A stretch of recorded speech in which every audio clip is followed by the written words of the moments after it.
आप लोग कैसे हैं। हम आशा करते हैं, उम्मीद करते हैं कि आप सभी स्वस्थ होंगे, मस्त होंगे और अच्छी तरह से पढ़ाई कर रहे होंगे।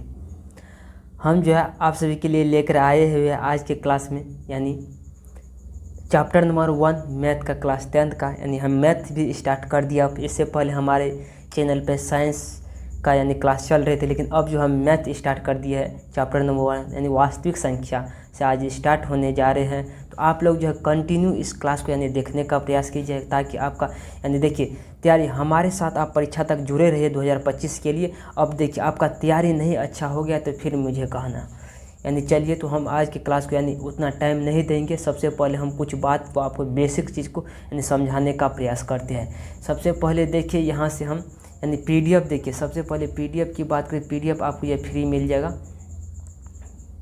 पीडीएफ के लिए कोई रुपया पैसा नहीं लगता है, पीडीएफ आपको जो है फ्री मिल जाएगा। पीडीएफ देखिए, पीडीएफ फ्री मिल जाएगा आपको। पीडीएफ यहाँ से फ्री मिल जाएगा। पीडीएफ के लिए कोई रुपया पैसा नहीं लिया जाता। सबसे पहले पीडीएफ कहाँ से मिल जाएगा आपको, हम वही चीज़ के बारे में बात कर लेते हैं। देखिए पीडीएफ आपको मिलेगा, एक व्हाट्सअप नंबर हम देते हैं आपको, या ग्रुप में जोड़ दिया जाएगा या तो उस नंबर पे आपको भेज दिया जाएगा। सबसे पहले हम आप बता देते हैं, यदि आप ग्रुप में जुड़ जाते हैं तो आपको यानी डेली का पीडीएफ आपको मिल जाएगा यानी आसानी तरीक़ा से। वैसे रोज़ रोज़ मैं तो भेज नहीं सकेंगे। देख लिए हम कहते हैं यानी 76, ये मेरा व्हाट्सअप नंबर है 7646012832, ये मेरा व्हाट्सअप नंबर। इस नंबर पर आप मैसेज करिएगा, सर पीडीएफ चाहिए आपको एक ग्रुप में, या तो पीडीएफ आपको भेज दिया जाएगा जिस चीज़ का भी। वैसे स्क्रीन पीडीएफ दिया जाता है, जिस तरह से हम लाइव पढ़ाते हुए इसका पीडीएफ भी आपको मिल जाएगा बड़ी आसानी से ग्रुप में जुड़ने के बाद। चलिए तो हम यहाँ से आज क्या करते हैं, इन बातों को यानी यहाँ पर डील करने का प्रयास करते हैं।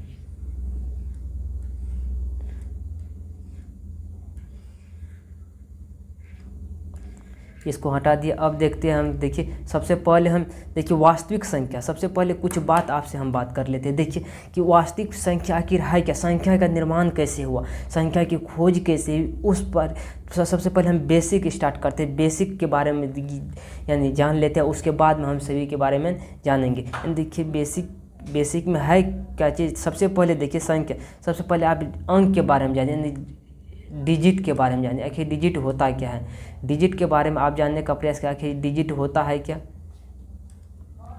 अब देखिए डिजिट के बारे में यहाँ से जानिए, यानी डिजिट और अंक किसको कहते हैं। डिजिट और अंक जो है देखिए किसको कहते हैं, डिजिट यानी एक से लेकर के, देखिए एक से लेकर के 1 2 3 4 5 6 7 8 और 9, ये कितना है, ये एक एक अंक है, इसी के कहते हैं हम अंक, और इसी को कहते हैं डिजिट। यानी सिंगल अंक जो होते हैं ये अंक और डिजिट कहलाते हैं। 1 से 9 तक ये अंक कहलाते हैं, यानी डिजिट कहलाते हैं। 1 से लेकर के 9 तक ये कितना हुआ, अंक हो गया, यानी डिजिट हो गया। ये एक अंक वाली संख्या, यहाँ पर देखिए कह रहे हैं एक अंक वाली संख्या, ये जो है एक अंक वाली संख्या है।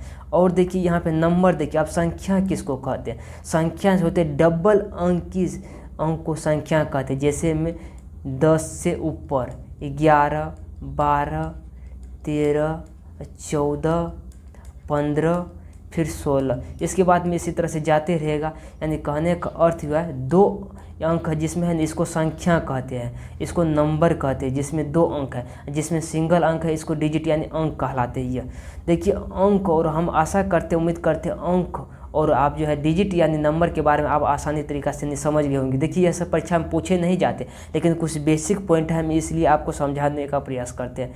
चलिए तो हम अगला स्लाइड पे आप आते हैं और उसके बाद जो है आपको डील करते हैं। सबसे पहले देखिए, अब देखिए इस बात को आप ध्यान दीजिए। अब यहाँ पे देखिए कह रहे कि नंबर, देखिए यहाँ पे क्या करें,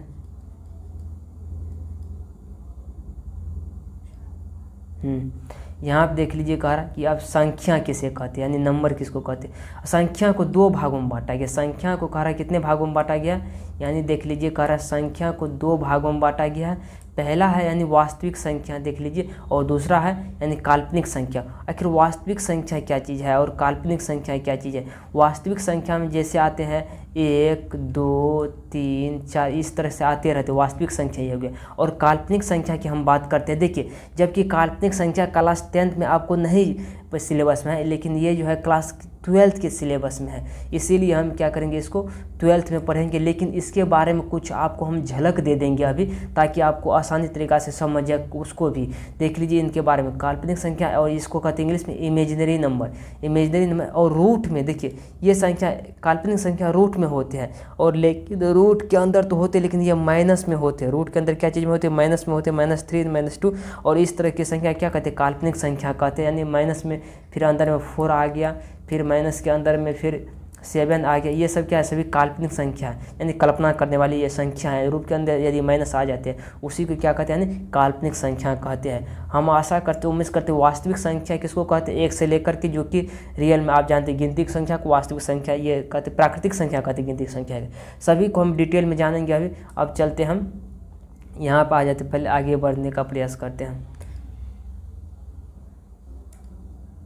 अब यहाँ पे देख लीजिए कह रहा है कि वास्तविक संख्या, देखिए चैप्टर यहीं से स्टार्ट होती है। आप वास्तविक संख्या लिखिए। वास्तविक संख्या से क्या होती है? चैप्टर जो स्टार्ट होती है, वास्तविक संख्या आखिर किसको कहते हैं, क्या चीज़ को कहते हैं, यानी वास्तविक संख्या। इन बात में थोड़ा सा हम गौर फरियाने का प्रयास करेंगे। अब देख लीजिए, जिस संख्या रेखा पर जिसको कह रहा है, जिस संख्या रेखा पर दिखा सकते हैं उसे ही वास्तविक संख्या कहते हैं। जिस संख्या को रेखा पर दिखा सकते हैं मतलब क्या है? मतलब ये मान लीजिए एक रेखा है और यहाँ पे क्या होती है? यहाँ पे 0 बीच में जो क्या आती है? 0 होते हैं। इधर की संख्या यानी प्लस होती है 1, उसके बाद में यहाँ पे 2, फिर उसके बाद में यहाँ से 3, इधर जाते रहेगा डॉट डॉट करके। और यहाँ पे फिर देखिए यहाँ पे क्या होगा? -1 हो जाएगा, फिर यहाँ पे -2 हो जाएगा, फिर यहाँ पे -3 हो जाएगा। इसी तरह से ये बढ़ते जाएगा पीछे के क्रम में, और ये आगे के क्रम में। इधर प्लस होते हैं, 0 से आगे क्या होता है? प्लस होते हैं, 0 से पीछे यानी माइनस होते हैं, 0 से पीछे। और ये जो 0 क्या आती है? उदासीन होता है। 0 क्या होता है? ये उदासीन है ये। अब देखते हैं यहाँ से, इसे R से सूचित किया जाता है, यानी वास्तविक संख्या को रियल नंबर जो इंग्लिश में कहते हैं, और इसे R से सूचित किया जाता है। आप देखिए वास्तविक संख्या आप समझ गए, जिसको यानी संख्या रेखा पर दर्शा सकते हैं। किसको कहते हैं वास्तविक संख्या? जिसको संख्या रेखा पर दर्शा सकते हैं उसी को क्या कहते हैं? हम वास्तविक संख्या कहते हैं। जिसको संख्या रेखा पर, जैसे जिस संख्या को हम अंक को यानी वास्तविक मतलब रेखा पर दर्शा सकते हैं उसको क्या कहते हैं? वास्तविक संख्या कहते हैं। अब चलते वास्तविक संख्या के बारे में हम जान लिए। अब चलते हैं इन्हें थोड़ा सा और डिटेल में हम पढ़ते हैं। अब यहाँ पे देख लीजिए काल्पनिक संख्या के बारे में देख लीजिए। काल्पनिक संख्या आखिर क्या क्या क्या चीज़ को काल्पनिक संख्या कहते हैं, किसको कहते हैं काल्पनिक संख्या? अब देखिए, और रूट में यहाँ रूट में क्या नेगेटिव संख्या जो भी होगा उसे ही काल्पनिक संख्या कहते हैं। यानी रूट के अंदर नेगेटिव संख्या, हमने क्या बोले? रूट के अंदर जितना भी नेगेटिव संख्या होगा वो क्या होगा? काल्पनिक संख्या होगा। रूट के अंदर जितना भी नेगेटिव संख्या हो जाएगा रूट के अंदर, वह चाहे 5 हो या 4 हो या 6 हो, रूट के अंदर जितना भी यानी नेगेटिव संख्या हो जाएगा वह क्या हो जाएगा? यानी ये सब पूरा क्या चीज़ है? यानी काल्पनिक संख्या, यानी काल्पनिक संख्या। रूट के अंदर जैसे -8 भी हो जाएगा, रूट के अंदर -9 भी हो जाएगा। इसी को क्या कहते हैं हम? यानी इसको कहते हैं काल्पनिक संख्या। रूट के अंदर माइनस आ जाए कोई भी संख्या में और माइनस रहे, उस संख्या को क्या कहें? काल्पनिक संख्या कहेंगे। उसको क्या कहेंगे? काल्पनिक संख्या। अब यहाँ पे देख लीजिए खरा वास्तविक संख्या। अब देखिए वास्तविक, इस तो बता दी वास्तविक संख्या को 2 भागों में बांटा जाता है। चलिए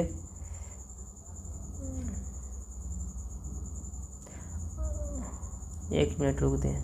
अच्छा ये बात नहीं बताए थे, वास्तविक संख्या को बताए थे कि 2 भागों में बांटा जाता है, वास्तविक संख्या को हम नहीं बताए थे। अब चलिए यहाँ पे देख लीजिए, यानी वास्तविक संख्या कह रहा वास्तविक संख्या कितने भागों में बांटा है? 2 भागों में बांटा जाता है। यानी कह रहा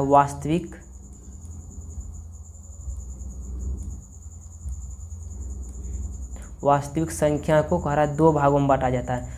पहला भाग देखिए और दूसरा भाग देखिए। वास्तविक संख्या को 2 भाग, पहला है परिमेय संख्या, ये जो है किसको परिमेय संख्या के रूप में बांटा गया। पहला को परिमेय संख्या, दूसरा है अपरिमेय संख्या।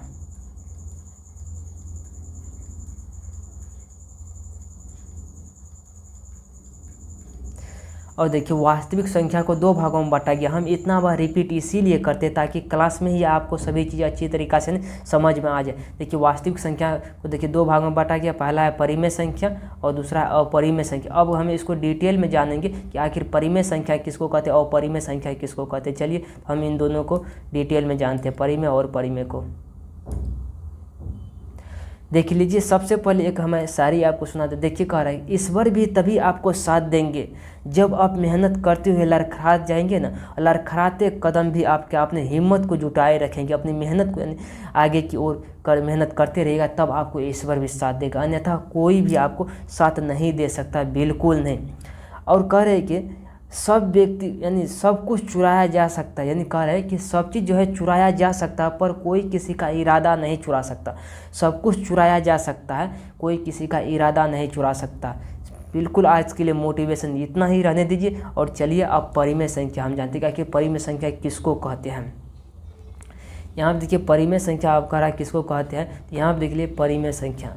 परिमेय संख्या कह जिसे p बटे q के रूप में लिखा जा सके उसे क्या कहते हैं, परिमेय संख्या कहते हैं। यानी कहने का अर्थ है जिस संख्या को p बटे q के रूप में लिखा जा सके क्या है, उसे परिमेय संख्या p बटे, वो यहाँ पे q लिख दिए ना, p बटे q के रूप में जिसे लिखा जा सके उसे क्या कहते हैं, परिमेय संख्या कहते हैं। जिस संख्या का कारण p बटे q के रूप में लिखा जाता है लेकिन परिमेय संख्या कहते हैं। लेकिन देख लीजिए q बराबर 0 नहीं होना चाहिए, q बराबर 0 नहीं। अब कहिएगा कैसे, हम बता रहे हैं इनको, थोड़ा सा देख लीजिए q बराबर 0 क्यों नहीं करे होना चाहिए। तो इस बात को आप समझिए और समझने का प्रयास भी कीजिए। आखिर q बराबर नोट 0 में क्यों आ जाता है। परिमेय संख्या किसको कहेंगे, जिस संख्या को p बटे q के रूप में लिखा जाता है उसे क्या कहते हैं, परिमेय संख्या कहते हैं। जिस संख्या को p बटे q के रूप में लिखा जाता है उसे क्या कहते हैं, परिमेय संख्या कहते हैं। सबसे पहले आप देखिए, मान लीजिए यहाँ पर कुछ लिख दिए और मान के 2 लिख दिए, p 2 हो गया और उसे p बटे q के रूप में लिखा जाता है ना परिमेय संख्या। और यहाँ पे देख लीजिए 0 लिख लीजिए, क्या हो इसका मान क्या हो, ये तो है अर्थहीन हो गया ना। इस तरह से कभी 0 नीचे में किसी भी संख्या के नीचे में 0 आ जाता है यदि, यानी उसे क्या कहते हैं, 0 से भाग नहीं दिया जा सकता। किसी भी संख्या में यानी कह रहे शून्य से भाग नहीं दिया जा सकता है, शून्य से भाग किसी भी संख्या में नहीं दिया जा सकता है। हम ये बात बोलते हैं और आपको कह रहा कि किसी भी संख्या का यानी शून्य से भाग नहीं दिया जाता है। किसको नहीं भाग दिया जाता है, यानी शून्य में भाग बिल्कुल नहीं दिया जाता है। अब देख लीजिए यहाँ से कुछ बात हम कर लेते हैं, आपसे क्या चीज़ बात करेंगे, देख लीजिए यानी q बराबर 0 नहीं, यानी कह रहा है परिमेय संख्या किसे कहते हैं, फिर भी जान लीजिए, यानी जिसे p बटे q के रूप में लिखा जा सके, जिसे कि p बटे q के रूप में लिखा जा सके उसे परिमेय संख्या कहते हैं। लेकिन q बराबर 0 नहीं होना चाहिए, तब ये होगा परिमेय संख्या। q बराबर 0 नहीं, यहाँ पर हम उदाहरण लेकर भी समझा दिए, अर्थहीन हो जाते हैं। इस तरह से आते हैं तो मामला अर्थहीन हो जाते हैं। चलिए अब अगला क्वेश्चन पे हम चलते हैं, अगले सवाल पे। अब यहाँ पे देख लीजिए यानी क्या परिमेय संख्या आखिर किसको कहते हैं। परिमेय संख्या को देख लीजिए, आखिर परिमेय संख्या किसको कहते हैं, परिमेय संख्या आखिर क्या चीज़ है। सबसे पहले अपरिमेय देख लीजिए, परिमेय तो हम देख लिए, अपरिमेय देखिए किसको कहते हैं। अब जैसे p बटे q के रूप में इसका विपरीत यानी परिमेय का विपरीत ये होता है, जैसे p बटे q के रूप में नहीं लिखा जा सके उसे अपरिमेय संख्या कहते हैं। यहाँ पर अपरिमेय होना अपरिमेय संख्या कहते हैं। और यहाँ जहाँ p और q पूर्णांक है और q बराबर 0 नहीं कह रहा है, यानी जिससे p बटे q के रूप में यानी कह रहा नहीं लिखा जा सके, जिसे p और बटे q के रूप में नहीं लिखा जा सके। यहाँ पे देखिए एक मिस्टेक हो गया, परिमेय संख्या लिखा गया था, यहाँ पे अपरिमेय होना चाहिए। जिसे p बटे q के रूप में नहीं लिखा जा सके उसे क्या कहते हैं, अपरिमेय संख्या कहते हैं। उसे क्या कहते हैं, अपरिमेय संख्या कहते हैं। जिसे p बटे q के रूप में नहीं लिखा जा सके उसे परिमेय संख्या कहते हैं। और p देखिए, p और q जो क्या है पूर्णांक है, p और q जो पूर्णांक है, p और q क्या है पूर्णांक है। लेकिन q बराबर 0 नहीं होना चाहिए, q बराबर नोट 0, q बराबर कह रहा नोट 0 होना चाहिए, q बराबर क्या हो जाएगा, नोट 0 हो जाएगा। अब चलिए हम अगली बात को समझाने का प्रयास करते हैं आपको, क्या चीज़। अब यहाँ पर देख लीजिए, अब यहाँ पर देखिए, अच्छा लाल पेन से लिखा गया इसीलिए नहीं दिखा पा रहा, नोट में देख लीजिए। अगर रूट के अंदर सारे पॉजिटिव संख्या अपरिमेय संख्या कहलाता है। अगर वह संख्या पूर्ण वर्ग हो तो वह रूट से बाहर निकल जाएगा और वह संख्या परिमेय बन जाएगा। यानी कहने का मतलब ये हो जाता है कि अब देखिए नोट नंबर 1 में जो लिखा गया यहाँ पे कारण नोट लिखा गया, इस बात को आप जरूर ध्यान से सुनिए कि नोट में जो एक बात लिखा गया यानी कहने रूट के अंदर जितने भी यानी पॉजिटिव संख्या होते हैं, यदि यह रूट से बाहर निकल जाता है तो यह परिमेय हो जाएगा, परिमेय हो जाएगा। यदि यह रूट से बाहर हो जाएगा, पर यदि रूट से बाहर यदि नहीं निकलता है तो यह क्या हो जाएगा, अपरिमेय हो जाएगा। यानी रूट से बाहर यदि नहीं निकलते हैं तो क्या हो जाएगा, अपरिमेय हो जाएगा। रूट से बाहर यदि नहीं निकलते हैं तो क्या हो जाएगा, अपरिमेय हो जाएगा।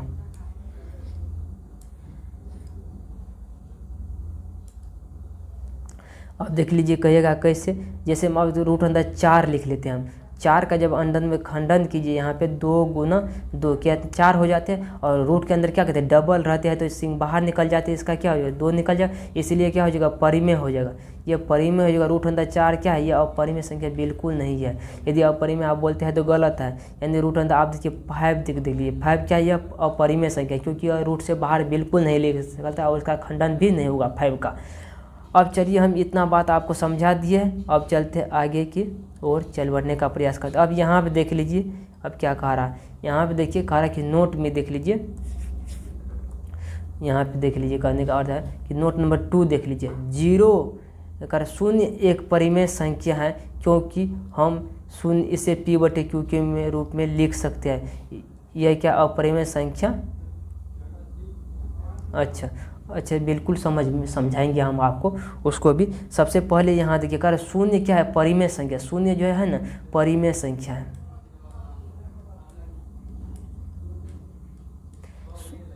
0 क्या है परिमेय संख्या है, और इसे जो है ना p/q के रूप में लिख सकते हैं।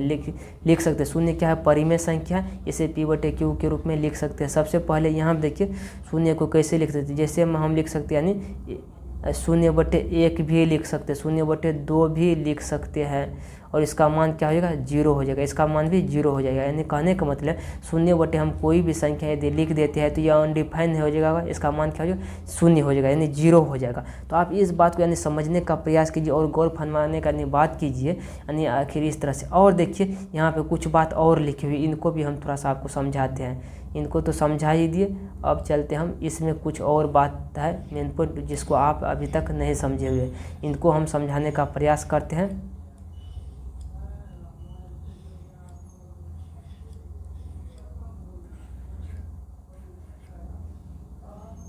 अब देखिए पाई की बात रही, किसका बात रहा, यानी पाई की खरा बात रही, पाई की देखिए पाई क्या है, पाई एक अपरिमेय संख्या है। पाई क्या चीज़ है, अपरिमेय संख्या है।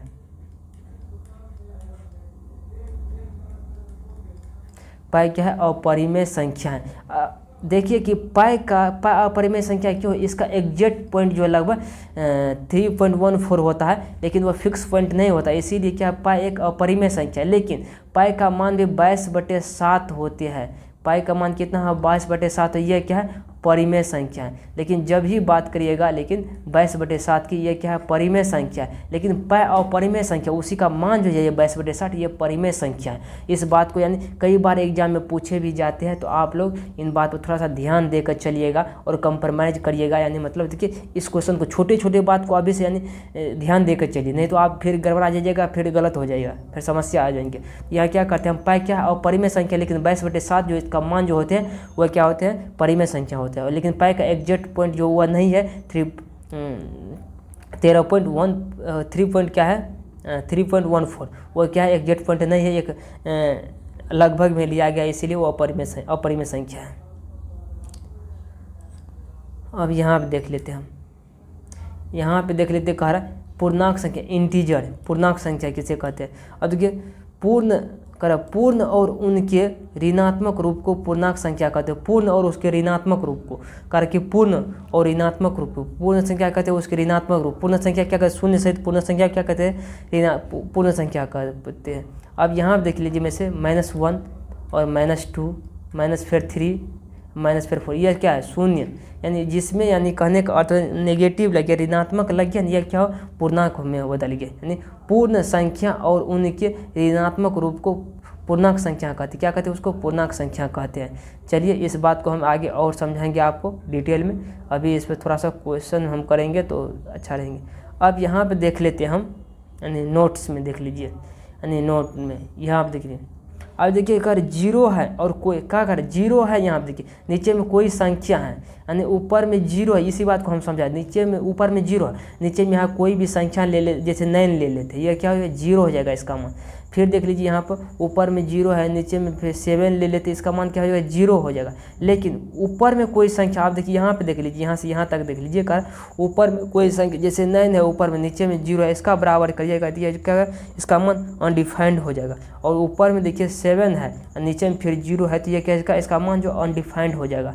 क्या हो जाएगा, अनडिफाइंड हो जाएगा, ये अपरिभाषित हो जाएगा, जिसको हम हिंदी में क्या कहते हैं, अपरिभाषित कहते हैं। इन बात को आप समझने का प्रयास कीजिएगा। देखिए यानी तेज़ी में, स्पीड में, देखिए अब क्लास को आज स्टार्ट किए हुए हैं तो थोड़ा सा कुछ यानी अच्छे लेवल से हम समझाने का प्रयास करें। इन बातों को आप समझ गए, अब चलिए हम आगे की पेज पे चलते हैं, उसको समझाने का प्रयास करते हैं आपको। अब यहाँ पे देखिए करा प्राकृतिक संख्या यानी नेचुरल नंबर। 1 से शुरू होने वाली गिनती की संख्या प्राकृतिक संख्या कहते हैं, और प्राकृतिक संख्या के संग्रह को n से सूचित किया जाता है। यानी कहने का अर्थ हुआ गिनती की संख्या, 1 से जितने भी संख्या शुरू होते हैं, 1 2 3 4, गिनती की संख्या को क्या कहते हैं, प्राकृतिक संख्या कहते हैं। गिनती की संख्या को प्राकृतिक संख्या कहते हैं। यानी 1 2 3 4 5 जितना भी है इसको क्या कहते हैं, प्राकृतिक संख्या कहते हैं। और इसी में क्या कहते हैं, प्राकृतिक संख्या को n से सूचित किया जाता है। प्राकृतिक संख्या को कह रहा है n से सूचित किया जाता है। कैसे से सूचित किया जाता है, तो n से सूचित किया जाता है। प्राकृतिक संख्या को n से सूचित किया जाता है। वेरी सिंपलीफाई, प्राकृतिक संख्या को कैसे से सूचित किया जाता है, तो n से सूचित किया जाता है। प्राकृतिक संख्या को n से सूचित किया जाता है। अब देख लीजिए यहाँ पे, आप यहाँ देख लीजिए कर पूर्ण संख्या यानी पूर्ण संख्या के बारे में देखिए। 0 से शुरू होने वाली गिनती की संख्या को यानी पूर्ण संख्या कहते हैं। 0 से शुरू होने वाली संख्या क्या कहते हैं, पूर्ण संख्या कहते हैं। अब यहाँ पे देख लीजिए यानी कह रहा है कि 0 से, जैसे में 0 होगा, 1 होगा, 2 होगा, 3 होगा, 4 होगा, 5 यानी 0 से शुरू होगा ना, ये क्या कहलाएगा, यानी पूर्ण संख्या कहलाएगी। यानी 0 सहित गिनती की संख्या को पूर्ण संख्या कहते हैं। 0 सहित गिनती की संख्या को प्राकृतिक संख्या कहते हैं, लेकिन 0 सहित प्राकृतिक संख्या को क्या कहते हैं, पूर्ण संख्या कहते हैं। या 0 सहित गिनती की संख्या को पूर्ण संख्या कहते हैं। इस बात पर आप गौर फरमाने का बात करिएगा। और थोड़ा सा मैं जो है एक डिबेट पॉइंट पर आज बात करने वाले था। यानी देखिए आज के क्लास को हम यहीं पे स्टॉप करते हैं, यानी थोड़ा सा धीरे धीरे आपको लेवल ऊंचे की ओर ले जाने का प्रयास करेंगे हम। आज की क्लास में इतना ही, मिलते हैं अगले क्लास में, और जो आगे का क्वेश्चन और समझा के उसके बाद में हम 1.1 करवाएंगे। सबसे पहले देखिए 1.1 करवाएंगे। कहाँ भाग गया, उल्टा कर दिया कलम। यहाँ देखिए 1.1 है, इसमें फिर 1.2 है, फिर 1.3 है, फिर 1.4 है, देख लीजिए। और इसमें जो है थोड़ा सा भारी है, ये देखिए, ये तो भारी बिल्कुल नहीं, ये भी भारी नहीं है, लेकिन ये दोनों थोड़ा सा हार्ड है। इन दोनों को हम शुरू में पढ़ाएंगे आपको। देख लीजिए इसमें है थोड़ा सा एलसीएम और निकालने के लिए, और इसमें है थोड़ा सा मान तान प्रूव करने के लिए, और जो करे और शून्य के निकालने के लिए। तो इन बात को हम थोड़ा सा, जो कुछ भी हो, अभाज्य गुणनखंड है इसमें, इस सब को हम समझाएंगे थोड़ा सा। और ये तो आसान है, इसमें पूछेंगे शांत है या अशांत है, इन पे थोड़ा सा हम अच्छी तरीक़ा से नहीं बात करेंगे आगे चल के, यानी अगले क्लास में बात करेंगे। सबसे पहले एक क्लास और हो जाएगा यानी थ्योरी का, यानी पहले हम थ्योरी कंप्लीट करते हैं, उसके बाद हम एक्सरसाइज पे आ जाएंगे, यानी एनसीईआरटी का एक्सरसाइज पूरा कंप्लीट कराएंगे। आप जो हमारे वीडियो को ज़्यादा से ज़्यादा शेयर कीजिएगा, लाइक कीजिएगा। मिलते हैं अगले क्लास में। आज के लिए जय हिंद, जय भारत।